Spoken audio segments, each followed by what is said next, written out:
What's up, everybody? This is your boy Snow representing Corpse Can't Laugh, and today I'm doing something a little different. We are getting close to NBA 2K13 release date. I think it comes out this Tuesday. And I had a conversation the other day. We were talking about, what was your favorite games of this genre, that genre, this sport, that sport. And I sat back to the side and didn't say too much, but then I had the idea, like, you know what, let me pull a list together because they all came in my head. So I pulled a list together, and I'm gonna give you my top 10. And this was so hard to do that I'm actually gonna give you an extra 5 and 1 bonus game on top of that. So it's a top 10, 5, and 6 bonuses. So starting from number 10, I'm gonna go down and I'm gonna just get into it. Just crosses every platform. Alright? Number 10, David Robinson Supreme Court for the Sega Genesis. Number 9, NBA Give and Go for the Super Nintendo. Number 8, NBA Action for the Sega Saturn. Number 7, NBA In the Zone 2 for PS1. Number 6, NBA Live 97 for the PlayStation 1. Number 5, NCAA March Madness 2000 for the PS1. Number 4, Coach K College Basketball for the Sega Genesis. Number 3, NBA Jam, Sega Genesis, and maybe the Super Nintendo. Number 2, NBA 2K11, PlayStation 3 for me, and I'm sure Xbox because that game was all that awesome.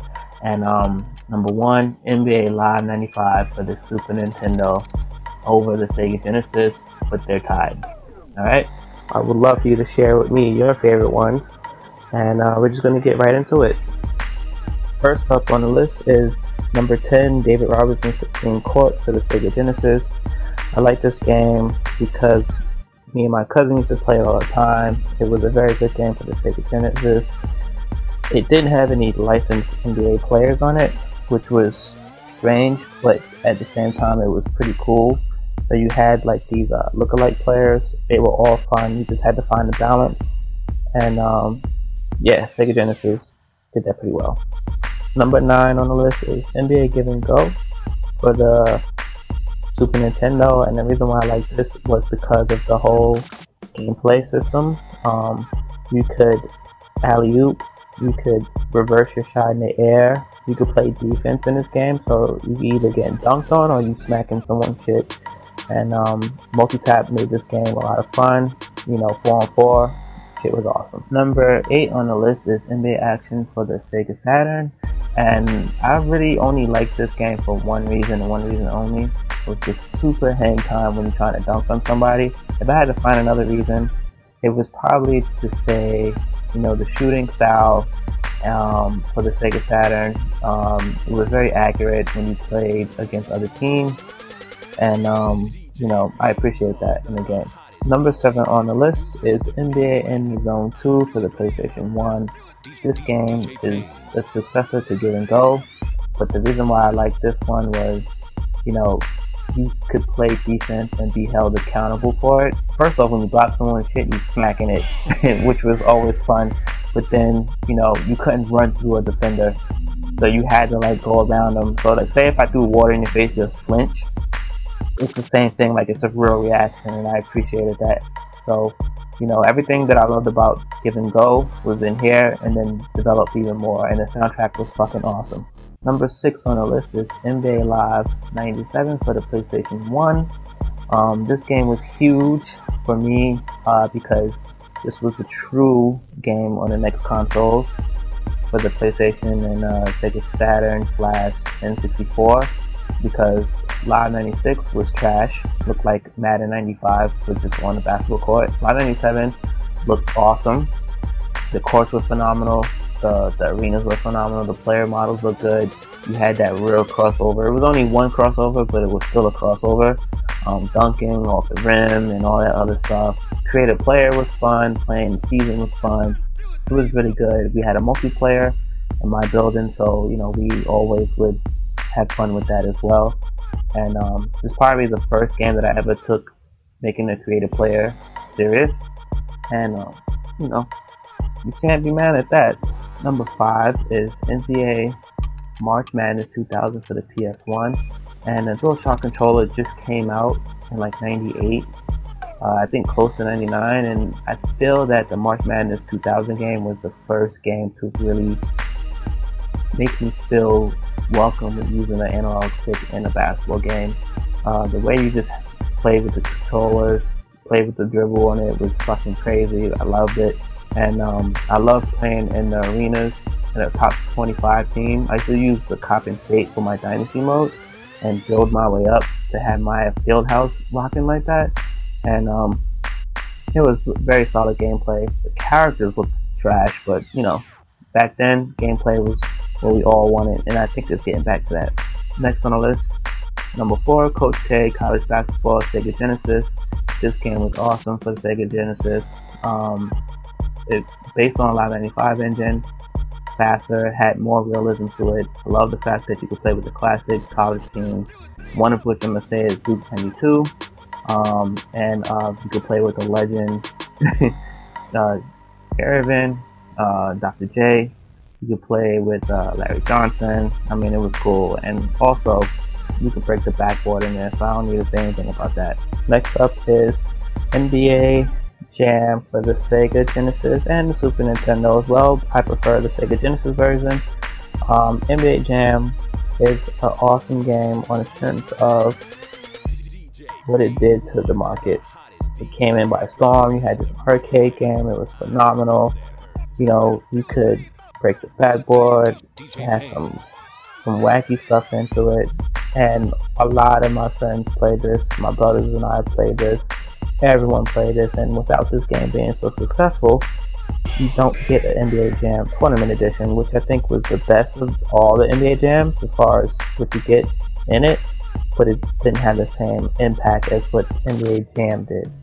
And I picked the Genesis version because all the sports games for some reason played better on Sega Genesis. Alright, number 2 on my list is NBA 2K11 PS3 X360. For me, it's the P3. This is the best complete video game I've ever played in my life.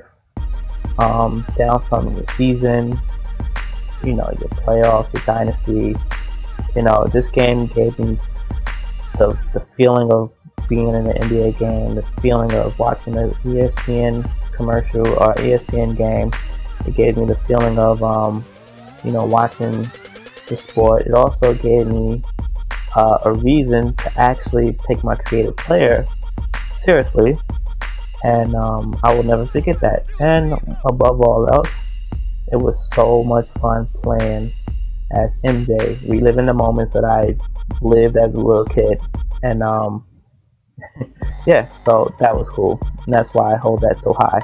And number 1, NBA Live 95, Super Nintendo / Genesis. I will give the overall nod to Super Nintendo for my personal taste. Live 95 was the shit.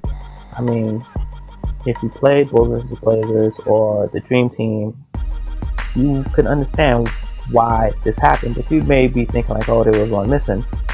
People missed out on NBA Showdown, which was also an EA Sports game, and it was the fastest of its kind until Live 95 came out, so I call it the precursor.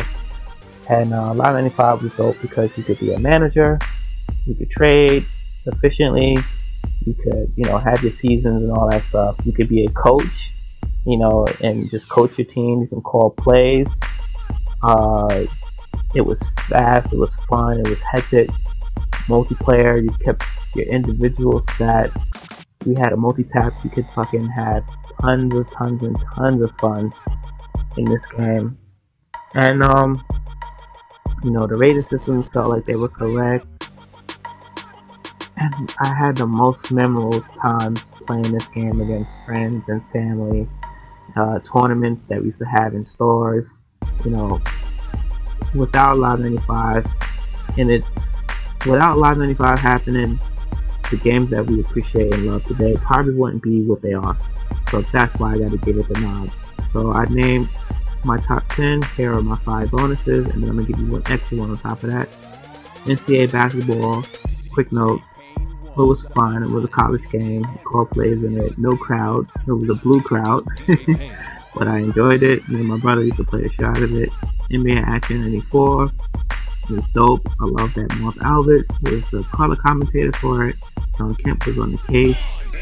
Another cool thing about it was when your player was heating up, the ball would blink whenever it was in his hand. NBA All-Star Challenge was basically a one-on-one game, so you could put Reggie Miller versus, you know, Scottie Pippen, whatever. Me and my people, we had fun playing that. NBA Live 99, to me, it was one of the best lives ever created. Just that it's not on my top 10 list, but, you know, it is what it is. Jordan versus Bird, super one-on-one, hot game. First time I ever did the dunk contest.